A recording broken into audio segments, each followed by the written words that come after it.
Assalamualaikum warahmatullahi wabarakatuh. Alhamdulillahirabbil alamin wa bihi nasta'in ala umurid dunya waddin. Wassalatu wassalamu ala asrofil anbiya'i wal mursalin sayyidina wa maulana Muhammadin wa ala alihi wa sahbihi ajmain. Amma ba'du. Alhamdulillahirabbil alamin. Segala puji hanya bagi Allah. Mari kita bersama-sama memanjatkan puji serta syukur kita kehadirat Allah Subhanahu wa taala, di mana Allah telah memberikan berbagai macam nikmat kepada kita semua, yaitu mulai dari nikmat iman, nikmat Islam, dan juga nikmat yang sudah kita rasakan pada saat ini, yaitu nikmat jasmani dan juga rohani. Salawat beserta salam mari kita limpahkan kepada panutan alamin, yaitu baginda Nabi besar Muhammad sallallahu alaihi wasallam, juga kepada keluarganya, kepada sahabatnya, dan sampailah kepada kita semua selaku umatnya, yang mudah-mudahan kita semua bisa menjaga sunnah-sunnahnya hingga yaumil qiyamah. Para pemirsa rahimakumullah, pada hari ini saya akan menyampaikan yaitu tentang materi ucapan adalah doa. Karena Allah Subhanahu wa taala berfirman dalam surat Al-Hujurat ayat 23 yang artinya, demi Tuhan langit dan juga bumi, maka sesungguhnya apa yang dijanjikan itu akan sesuai dengan apa yang kita ucapkan. Pemirsa rahimakumullah, kita dapat mengambil kesimpulan, sesungguhnya yang namanya ucapan kita ini nih adalah sebuah doa bagi Allah. Maka dari itu ketika kita mengucapkan suatu hal yang buruk, maka suatu saat kelak Allah akan mengijabahnya. Entah kita nggak tahu gitu waktunya kapan. Tetapi dengan ucapan tersebut yang sudah kita lontarkan, kita tidak dapat menarik ucapan kita kembali. Maka dari itu, para pemirsa rahimakumullah, alangkah baiknya kita bisa menjaga lisan kita ini. Di mana lisan kita ini itu, kalau diibaratkan baginda Rasulullah SAW, lisan kita adalah bagaikan sebuah pedang. Jika kita tidak dapat memakainya dengan baik, maka pedang ini itu dapat mencelakai orang lain. Betapa banyaknya gitu kan, betapa banyaknya di luar sana, mungkin teman kita, saudara kita, ataupun orang-orang yang di luar sana, banyak sekali dengan ucapannya ketika dia salah mengucap, entah ucapannya itu disengaja ataupun tidak disengaja, dia dapat menyakiti saudaranya sendiri. Dengan ucapannya tersebut, ketika dia salah mengucap, dia bisa dijebloskan ke dalam penjara. Maka dari itu, para pemirsa rahimakumullah, alangkah baiknya kita dapat menjaga ucapan kita. Baginda Rasulullah SAW pun pernah bersabda, barang siapa yang beriman kepada Allah dan juga hari akhir, alangkah baiknya dia menjaga lisannya. Maka jika tidak dapat menjaga lisannya dengan perkataan yang baik, maka dia lebih baik diam. Maka dari sini, para pemirsa rahimakumullah, kita pun dapat mengambil kesimpulan dari hadis ini. Kita dianjurkan oleh baginda Rasulullah SAW untuk selalu berkata yang baik. Kalau kita tidak dapat berkata yang baik, maka sebisa mungkin kita lebih baik diam, menahan rasa ingin kita berucap dengan kata-kata yang tidak baik. Allah Subhanahu wa taala berfirman dalam surat Az-Zariyat ayat 23, A'udzubillahi minasyaitonirrajim. Bismillahirrahmanirrahim.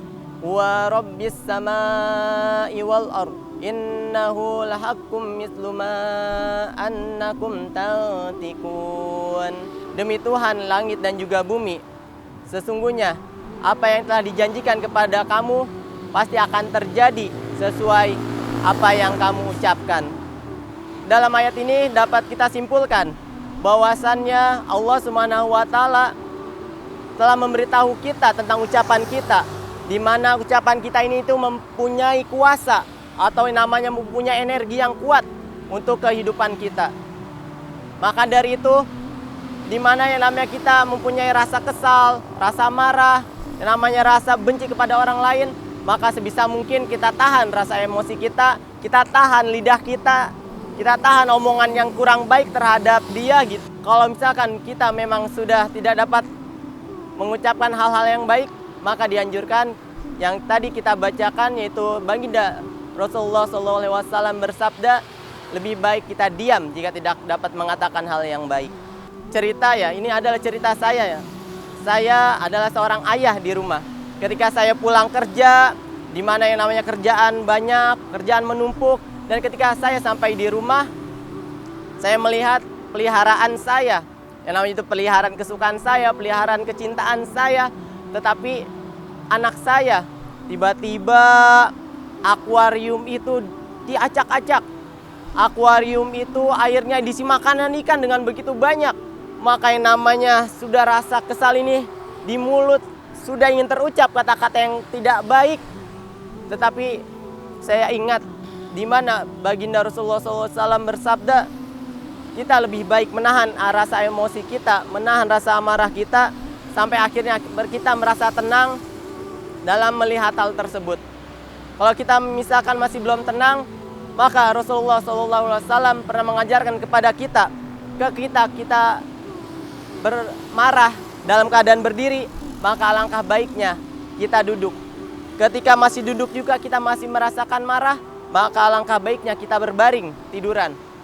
Dan kalau misalkan kita sudah tiduran, kita masih merasakan marah juga, maka alangkah baiknya kita berwudu. Kalau misalkan dengan ini semua, insya Allah kalau kita sudah menjalankannya, dan saya juga sudah merasakannya, ternyata ketika kita sudah berdiri, dari diri sudah duduk, dari duduk sudah tiduran, sudah berkurang rasa lelah kita, maka kita berwudu. Dan dimana ketika kita sudah berwudu, kita sudah merasa tenang, maka kita temuilah anak kita. Wahai anakku, kenapa kamu ini kok ngeberantakin, ngacak-ngacak akuariumnya? Dengan itu si anak juga, walaupun yang tadinya dia dengan rasa eksplornya dia, dengan rasa ingin tahunya dia, ya itu semua harus kita maklumin. Maka dari itu alangkah baiknya kita dapat menjaga lisan kita, jangan sampai kita mengucapkan hal-hal yang tidak baik. Karena orang tua kita dulu, para habaib, para guru-guru besar kita zaman dahulu itu telah mengajarkan kepada kita, ketika kita marah, jangan sesekali kita mengucapkan kata yang kasar kepada dia. Alangkah baiknya kalau misalkan kita marah semarah-marah apapun, semoga Allah memberikan hidayah kepadamu. Semoga Allah memberikan hidayah kepadamu. Semoga Allah memberikan hidayah kepadamu. Dan hidayah ini banyak sekali macamnya.